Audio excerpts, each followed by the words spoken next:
나는 선한 싸움을 싸우고 나의 달려갈 길을 마치고 믿음을 지켰으니 이제 후로는 나를 위하여 의의 면류관이 예비되었으므로 주 곧 의로우신 재판장이 그날에 내게 주실 것이며 내게만 아니라 주의 나타나심을 사모하는 모든 자에게 도니라.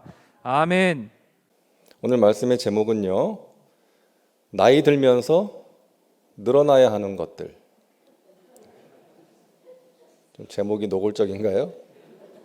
한번 따라하세요. 나이 들면서 늘어나야 하는 것들. 우리가 나이가 들면서 자연스럽게 늘어나는 것들이 있지 않습니까? 아픈 데가 늘어나고,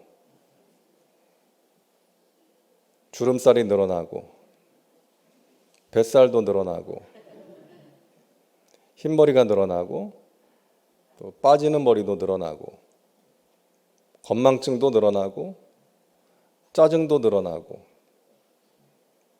자, 이런 것들은 늘어나면 좋지 않은 것들이지만 우리가 나이가 들면서 늘어나야 하는 것들이 있다는 것이죠.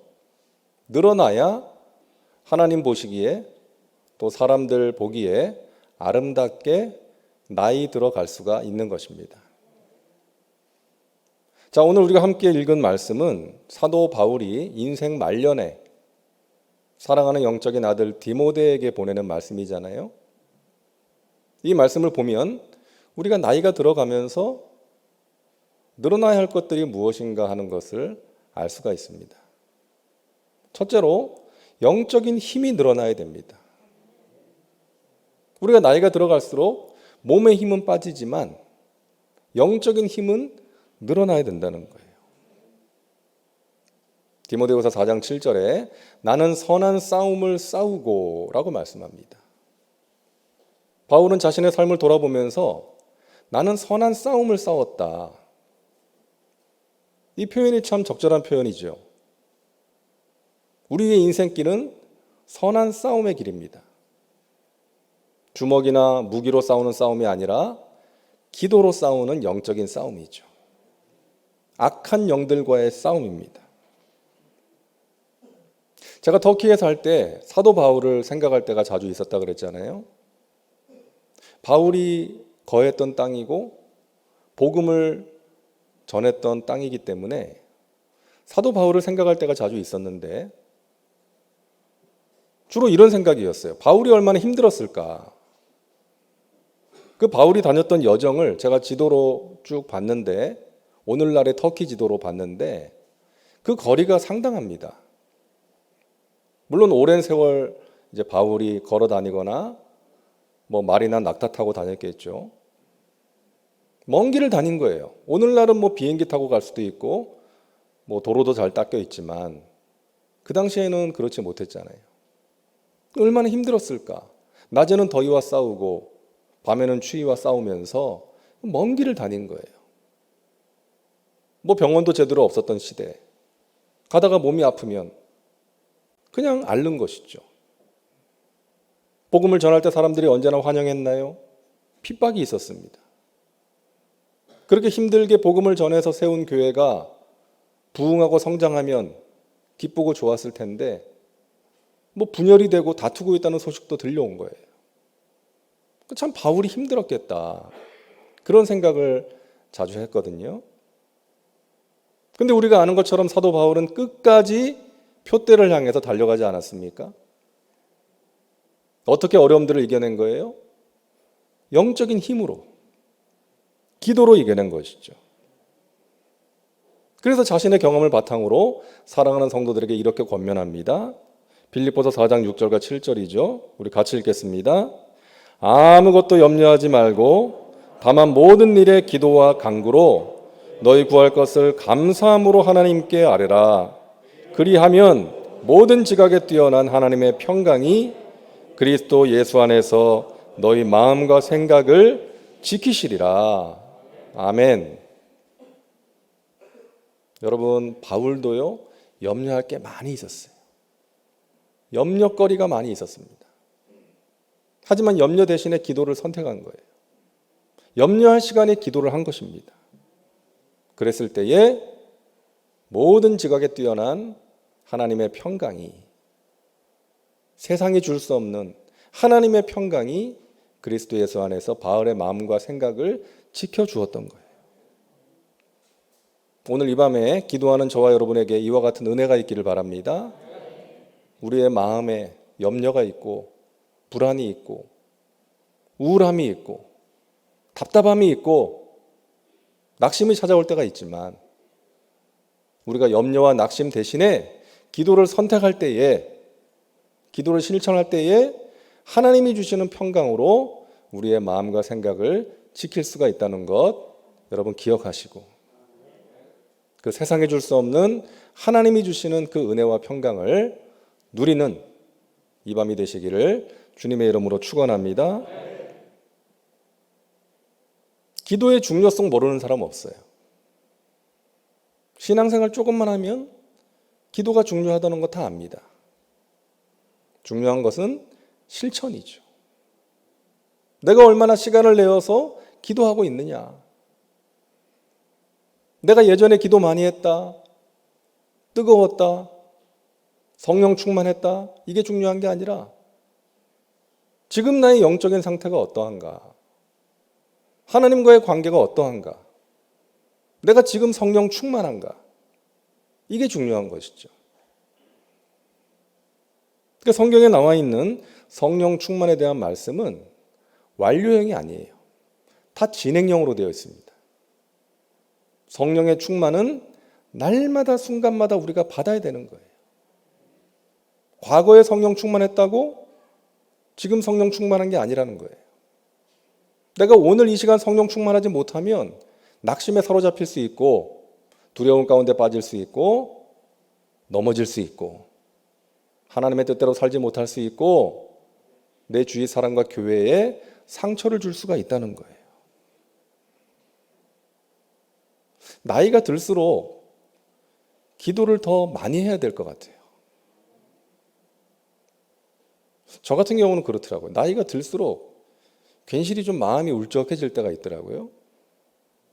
여러분들은 뭐 성령 충만하셔서 안 그러실 것 같은데, 괜시리 그냥 마음이 울적해지기도 하고, 또 뭐 저뿐만이 아니라 일반적으로 그렇잖아요.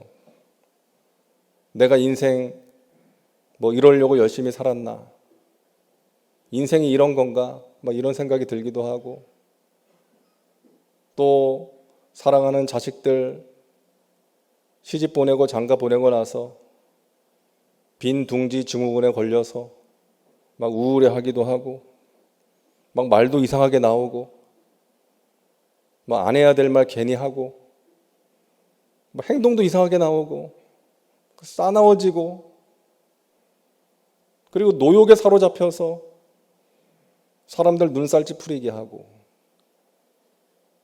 그래서 나이가 들면 들수록 우리가 더 기도에 힘써야 될 줄로 믿습니다.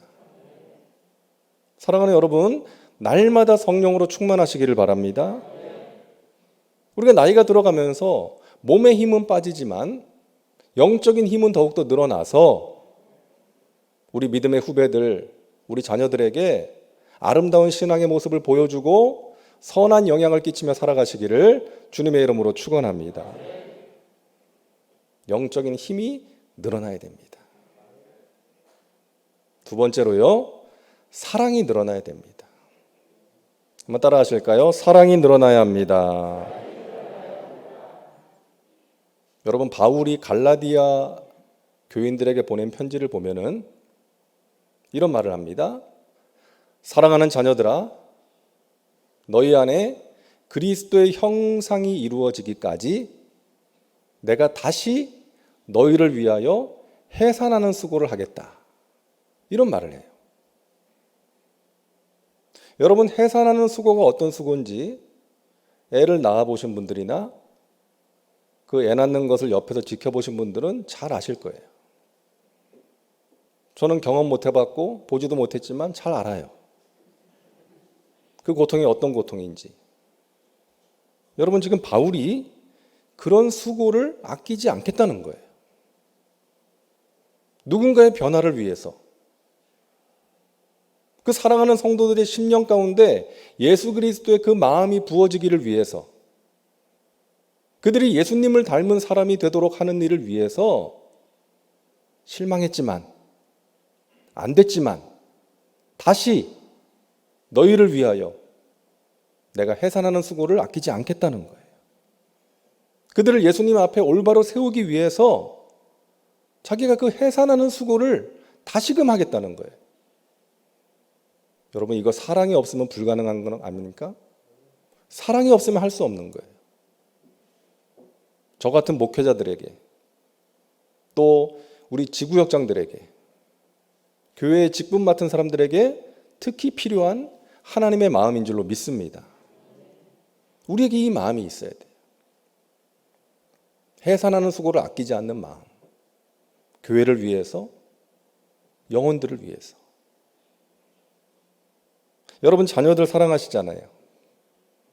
그래서 자녀가 내 마음을 힘들게 하고 아프게 하고 또 실망을 시켜도 포기하지 않고 그런 자녀를 또다시 품고 참고 용서하고 기도하시잖아요. 희생하시잖아요. 그게 사랑이죠. 우리가 그 사랑으로 교회를 사랑하고 또 나에게 맡겨주신 영혼들을 사랑해야 될 줄로 믿습니다. 지금 바울이 그러는 거예요. 그 사랑을 가지고 성도들을 대하는 것입니다. 여러분, 하나님께서 저와 여러분을 사랑하시죠? 믿으십니까? 하나님께서 우리를 사랑하세요. 왜? 우리가 열심히 예배를 드리고 신앙생활을 착실하게 하기 때문에 사랑하시는 것이 아니라 우리가 그분의 자녀이기 때문에 우리를 사랑하시는 거예요. 때로는 우리가 하나님께 못난 자식일 때도 있고 하나님 마음을 아프게 해드리는 자식일 수도 있지만 그럼에도 불구하고 우리를 버리지 않으시고 포기하지 않으시고 끝까지 사랑하십니다. 우리가 간절히 구하는 것에 가장 좋은 것으로 응답해 주십니다. 하나님의 사랑이에요. 그 하나님의 사랑을 아는 사람은 내 옆에 있는 사람을 그 사랑으로 사랑하는 것입니다. 여러분, 나이가 들어갈수록 저와 여러분에게 사랑이 더욱더 많아지기를 바랍니다.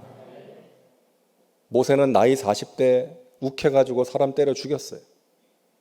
하지만 80세 때는 세상에서 가장 온유한 사람이 되지 않았습니까? 온유함, 우리에게 필요한 덕목입니다. 여러분, 온유함 그러면 뭔가 약한 느낌이 들죠. 근데 여러분, 온유함이라는 이 헬라어 원어를 보면 프라우스라는 단어인데 이 단어를 언제 쓰는 단어인가 하면 야생마가 길들여졌다, 그때 쓰는 단어예요. 그러니까 이 온유함이라는 것은, 이 프라우스라는 단어는 힘이 없는 게 아니에요. 힘이 있어요. 근데 그 힘이 통제가 되는 것입니다. 폭발하는 힘이 있어요. 막 폭발하는 힘, 막 소리 지르고. 그리고 통제가 되는 힘이 있는 것입니다. 진정한 힘, 하나님께서 우리에게 요구하시는 힘은 폭발하는 힘이 아니라 성령에 의해서 통제되는 힘인 거예요. 그것이 온유함입니다. 마태복음 5장 5절에 우리 같이 읽을까요? 온유한 자가 복이 있나니 저희가 땅을 기업으로 받을 것이며. 여러분, 땅을 기업으로 받는다는 게 무슨 뜻입니까? 옛날에 전쟁에서 이기면 차지하는 게 땅이었잖아요. 따라하세요. 온유한 자가 이기는 자다. 여러분, 믿으시기 바랍니다. 폭발하는 힘을 가진 사람이 아니라, 목소리 큰 사람이 아니라 성령에 의해서 통제되는 힘을 가진 사람, 그런 사람이 온유한 사람이고 그런 사람에게 하나님께서 진정한 승리를 주신다는 약속인 거예요. 온유한 사람이 이기는 사람입니다. 여러분, 사랑은요, 이해하고 용납하는 것입니다. 다름을 인정할 줄 아는 게 사랑이에요. 많은 경우에 다툼이 언제 일어납니까? 나와 다른 생각, 나와 다른 행동 때문에, 서로의 다른 점 때문에 다툼과 갈등이 생길 때가 많잖아요. 근데 여러분 우리가 생각해야 돼요. 다른 것은 다른 것이지 틀린 것이 아닐 수 있다는 거. 우리가 달라요. 많이 달라요. 부부가 달라요. 우리 교우들도 각기 달라요. 생각이 다를 때가 있고 성격도 다르고 생활 패턴도 다르고. 근데 그걸 틀렸다라고 생각하면 안 된다는 거예요. 하나님 말씀에서 벗어난 것은 틀린 것이죠. 그것은 바로 잡아야죠. 타협할 수 없죠. 하지만 다른 것일 수 있다. 틀린 것이 아니라. 그것은 이해하고 용납하고 인정할 수 있어야 한다는 것입니다. 제가 어느 목사님의 글 읽어드린 적이 있는지 모르겠는데 이 가정사역하는 목사님이 쓴 글인데요. 제가 너무나 마음에 와닿아가지고 읽어드립니다. 나와 아내는 달라도 너무 다르다. 나는 오른손잡이인데 아내는 왼손잡이다. 그래서 습관에 따라 국그릇을 왼쪽에다가 잘 갖다 놓는다. 별거 아닌 것 같은 그 차이가 신경을 건드린다. 거기다 나는 종달새형이다. 새벽에 일어나서 설친다. 늦잠을 자면 무조건 게으르다고 여긴다. 그런데 내 아내는 부엉이형이다. 밤새 부엉부엉 하다가 새벽녘에야 잠이 든다. 도대체가 맞는 구석이 없다. 나는 물 한 컵을 마셔도 마신 컵을 즉시 씻어둔다. 누군가가 해야 할 일이고 언제 해도 할 일이 아닌가. 그런데 내 아내는 그게 안 된다. 찬장에서 꺼내 쓸 그릇이 없을 때까지 다 꺼내 쓰다가 한꺼번에 설거지하고 몸살이 난다. 나는 미리 준비하는 스타일이다. 그런 나와 달리 아내는 떠나야 되는 시간에 화장한다고 정신이 없다. 가서 보면 참으로 가관이다. 화장품 뚜껑이라는 뚜껑은 다 열어놓고 있다. 나는 그게 잘 안 참아진다. 나도 모르게 버럭 화를 낸다. 아니, 이렇게 두고 외출했다가 집에 돌아오면 향 다 날아가고 뭐하러 비싼 돈 주고 화장품을 사. 차라리 맹물을 찍어 바르지. 그렇게 아내를 다그치고 몰아세울 때에 하늘의 음성을 들었다. 잘하는 네가 해라 이놈아. 안 되니까 붙여놓은 것 아니냐. 너무 큰 충격이었다. 사람들이 궁금해하는 게 있다. 나의 은사는 무엇일까? 하지만 뜻밖에도 너무 간단하게 은사를 알 수 있다. 내 속에서 생겨나는 불평과 불만, 바로 그것이 자신의 은사인 것이다. 이를테면 내 아내는 물건이 제자리에 놓여있지 않고 종이 나부랭이가 나 뒹구는데도 방바닥에 나 뒹구는데도 그것이 눈에 들어오지 않는다. 그러니까 불편한 게 없다. 오히려 밟고 돌아다닌다. 하지만 나는 금방 불편해진다. 화가 치민다. 이 말은 내가 아내보다 정리정돈에 탁월한 은사가 있다는 증거다. 이 은사를 주신 목적이 상대방의 마음을 박박 긁어놓고 마음의 상처를 입히는 무기로 사용하라는 데 있지 않다. 은사는 사랑하는 사람을 섬기라고 주신 선물이다. 바로 그때 내가 알게 된 사실이 있다. 내 아내한테는 뚜껑 여는 은사가 있고 나한테는 뚜껑 닫는 은사가 있다는 사실을. 그때부터 아내를 대하는 내 태도가 바뀌었다. 아내가 화장한다고 앉아있으면 내가 다가가서 묻는다. 여보 이거 다 썼어? 그러면 뚜껑 닫아도 되지? 이거는 그래 이것도 닫는다. 이제는 내가 뚜껑을 다 닫아준다. 그런데 놀라운 일은 그렇게 야단을 치고 다그칠 때는 전혀 꿈쩍도 않던 아내가 서서히 달라지는 것이다. 이제는 뚜껑을 잘 닫는 정도가 아니라 얼마나 세게 닫았던지 이제는 날더러 뚜껑 좀 열어달라 그런다. 아내의 변화가 아닌 나의 변화, 이것이 우리 부부를 보다 행복하게 만든 비결이다. 여러분 이게 중요한 말이에요. 아내의 변화가 아닌 나의 변화, 이것이 우리 부부를 보다 행복하게 만든 비결이다. 여러분 다른 것 때문에 우리가 스트레스를 받을 때 있잖아요. 왜 저래? 왜 이래? 근데 여러분, 그 다름을 인정하고 나와 다른 그 상대방의 그 모습을 우리가 인정하고 이해하고 그것을 섬길 때에 그 사람에게 변화가 일어날 수 있고 우리의 가정이 사랑으로 행복한 가정, 우리의 교회가 사랑으로 행복한 교회가 될 줄로 믿습니다. 여러분, 나이가 들어가실수록 사랑이 늘어나시기를 주님의 이름으로 축원합니다. 셋째로 따라하세요. 상급이 늘어나야 합니다. 디모데후서 4장 8절 우리 같이 읽습니다.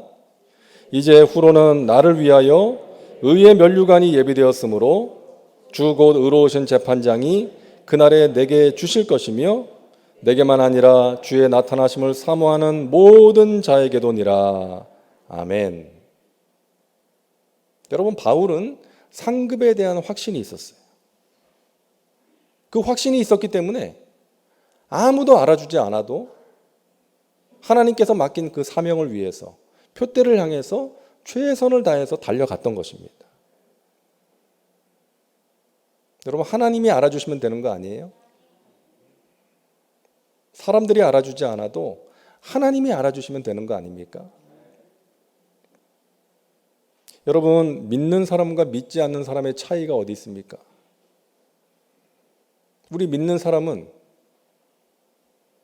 어떤 소원을 가지고 하나님께 기도하는데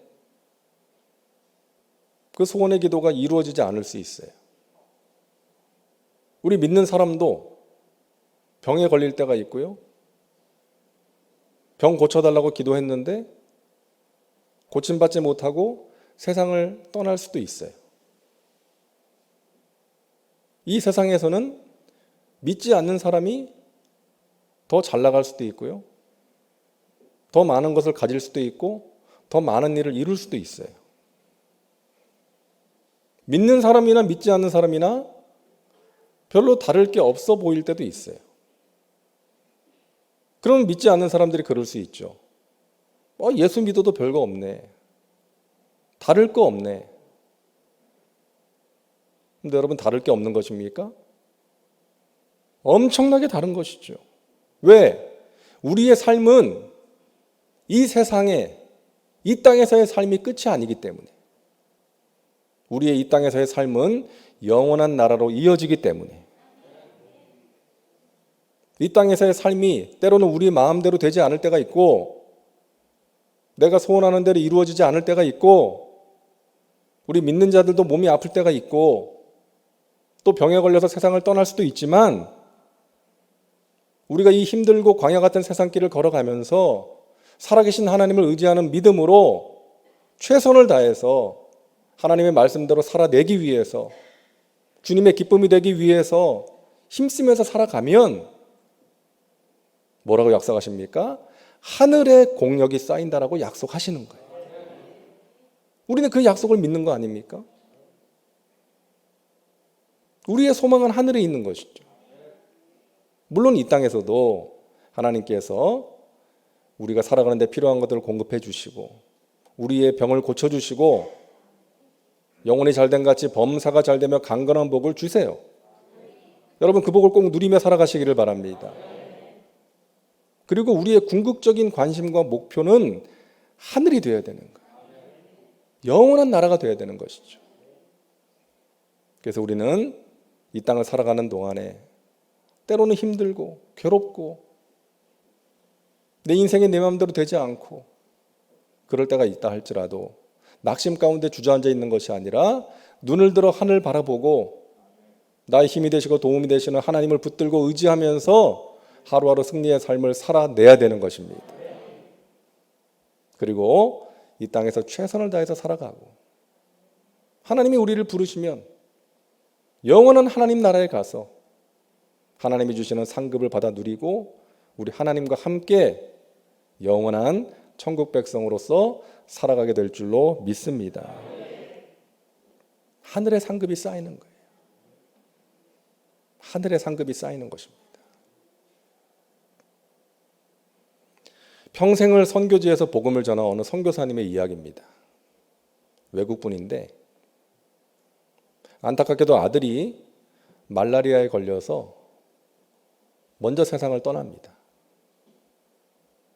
그리고 사모님도 나이가 들어서 이제 병에 걸려서 세상을 떠나셨어요. 이 목사님도 나이가 많아서 이제 몸이 약해져서 더 이상 이제 선교지를 지키지 못하고 후배에게 넘겨주고 이제 귀국을 하게 되었습니다. 그 짐을 다 정리해서 붙이고 이제 비행기를 타고 이제 고국에 도착을 한 거예요. 오랜만에 고국 땅에 도착을 해서 비행기가 활주로에 이제 착륙을 해서 이제 내리는 곳까지 서서히 이동을 하잖아요. 근데 비행기가 이동을 하는데 이 목사님이 창밖으로 한 장면을 보게 돼요. 어느 비행기가 서 있는데 그 밑에 빨간 카펫이 쫙 깔려 있고 사람들이 모여 있어요. 그 비행기 문이 열리고 어떤 사람이 그 트랩을 내려오는데 군악대가 연주를 시작합니다. 그리고 그 사람이 내려오니까 어떤 사람이 그 사람의 목에다 뭘 걸어줘요.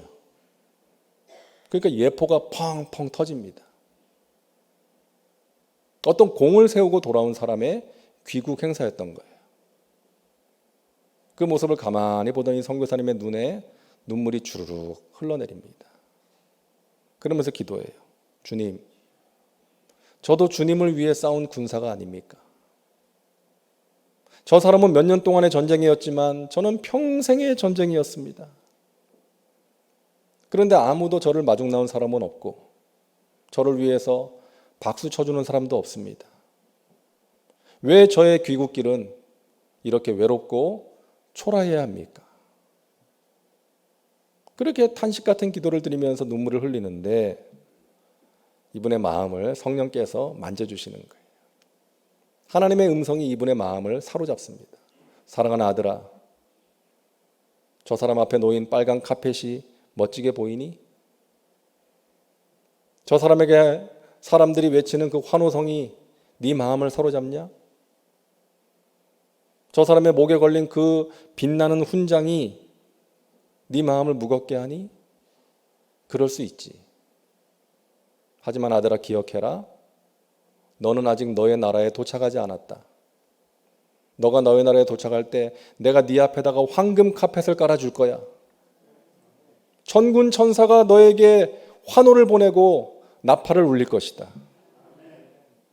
저 장군의 목에 걸린 저 훈장은 세월이 지나면서 빛이 바래겠지만 내가 너에게 영원히 시들지 않는 영광의 면류관을 씌워줄 것이다. 사랑하는 아들아, 너는 아직 너의 나라에 도착하지 않았다. 이 하나님의 위로를 체험했다는 것이죠.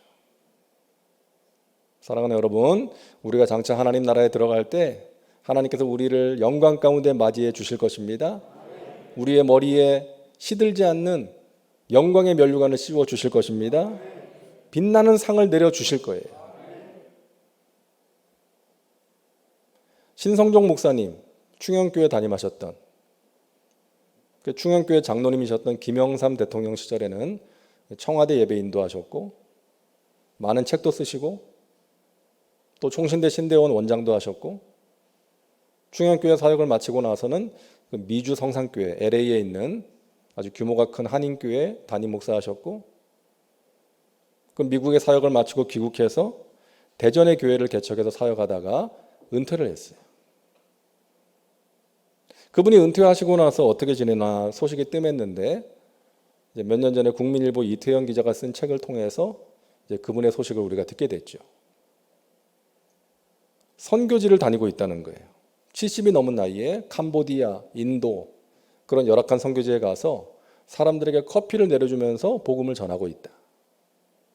바리스타 자격증을 따가지고 선교지에 가서 선교사님과 함께 사람들에게 커피 내려주면서 복음을 전하고 있다는 그런 소식이었어요. 그렇게 된 계기가 있다는 거 여러분 아시죠? 어느 날 기도 가운데 환상을 봤대요. 자기가 천국 갔는데 상급이 없더라는 거죠. 자기가 평생 목회를 했는데 사람들에게 인정받고 존경받는 그런 사람이었는데 큰 교회 담임 목사였는데 상급이 없더라는 거예요. 너무나 충격이었다는 거죠. 그때 하나님의 음성이 들렸다는 것이죠. 너는 너 자신의 영광을 구하면서 사역했구나. 이 주님의 음성 앞에서 가슴을 쳤다는 것이죠. 그리고 나서 그 일이 계기가 되어서 하나님이 인정하시고 하나님께서 기뻐하시는 삶을 살아야 되겠다. 내 영광 절대 구하지 말고 오직 하나님의 영광을 위해서 내 남은 삶을 드려야 되겠다.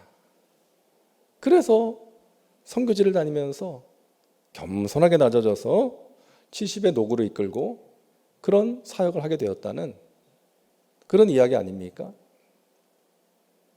사랑하는 여러분, 하늘의 상금 많이 쌓으시기를 바랍니다. 하늘에 낡아지지 않는 배낭 만드셔서 그 배낭에 이 땅에 재물 쌓지 마시고 그 배낭에 그 하늘에 여러분 재물 많이 쌓으시기를 바랍니다. 주님께서 기뻐하시는 삶, 주님께 인정받는 삶을 살아내셔서 하늘의 상금 많이 쌓으시고 영원한 나라에 여러분 빛나는 면류관 예비하신 그 주님의 그 품을 그리워 생각하시면서 그곳에 가기까지 이 땅에서 우리에게 맡기신 그 사명을 위해서 힘써 살아가시기를 주님의 이름으로 축원합니다. 나이가 들어갈수록 영적인 힘이 늘어나고 사랑이 늘어나고 상급이 늘어나서 하나님께 인정받고 사람들에게 선한 영향을 끼치며 살아가시기를 주님의 이름으로 축원합니다. 기도합니다. 좋으신 하나님 감사합니다. 저희들 영적으로 깨어 하나님께 기도하게 하시니 감사합니다. 이 밤에 하나님의 은혜를 사모하며 기도하는 영혼들에게 만족을 주시고 좋은 것으로 넘치도록 채워 주옵소서. 우리가 나이가 들어갈수록 몸의 힘은 빠지지만 영적인 힘은 늘어나게 하시고 사랑이 늘어나게 하시고 상급이 늘어나서 하나님께 인정받고 사람들에게 선한 영향을 끼치며 살아갈 수 있도록 성령님 우리를 붙드시고 인도하여 주시옵소서. 감사드리며 예수님의 이름으로 기도하옵나이다. 아멘.